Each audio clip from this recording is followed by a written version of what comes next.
Hello, friends. Today I am going to share a synopsis of Dr. Faustus, Act 1, Scene 1. Faustus is shown in his study, examining various fields of learning in order to decide upon his choice of a particular field in which to specialize. He is attracted by analytics or a logic, but finds that he has already attained a great proficiency in it. He next thinks of medicine, but finds that his skill as a physician is already widely recognized.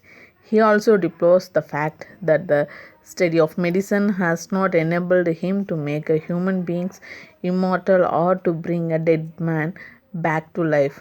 A legal studies are suited to a man who is merely money minded. A divinity would perhaps be the best choice, but even a divinity teaches the doctrine of fatalism, which is totally unsatisfactory. The study of magic makes a great appeal to him.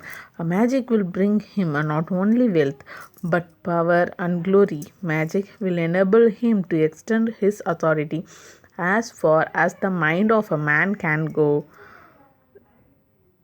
Few minutes later, a Foster's servant, a Wagner, enters, and Faustus asks him to go and request his friend Valdez and Cornelius to visit him. Wagner goes to bring the two men. Now, the good angel and evil angel appear before Faustus.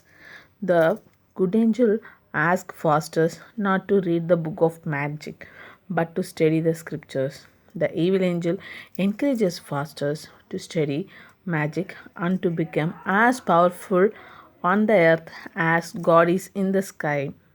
The two angels then make their exit, and Faustus is again left alone in the soliloquy.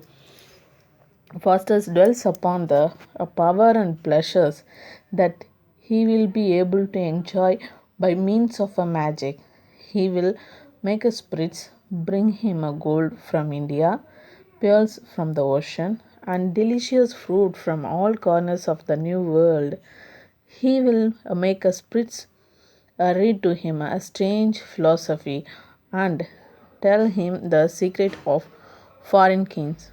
Through the agency of spirit, he will wall all Germany with brass and make the river Rhine circle the city of Wittenberg. Clothe the university students with the silk. Raise an army to chase the prince of Parma from his land, and have at his disposal a marvelous weapons of war. Valdez and Cornelius now appear on the scene.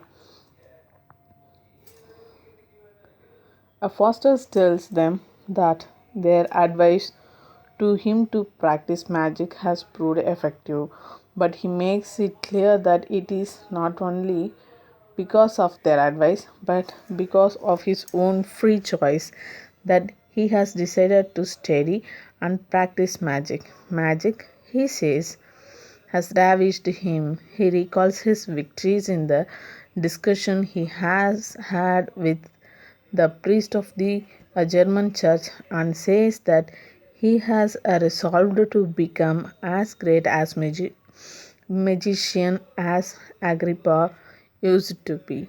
Valdez encourages Faustus in his resolve and says that spirits of every element will be at the service of Faustus.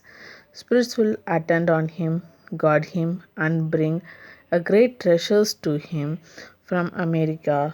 Sometimes these spirits will appear before him as a lovely woman and unmarried maidens. Faustus assures Valdez of his firm resolution. Cornelius says that as Faustus is fully qualified and equipped for the study of magic, he will in course of time be held in greater reverence than the Delphian oracle. Valdez then gives Faustus the necessary guidance and asks him to go to some solitary grove in order to conjure. Faustus decides to conjure this same night, no matter what happens.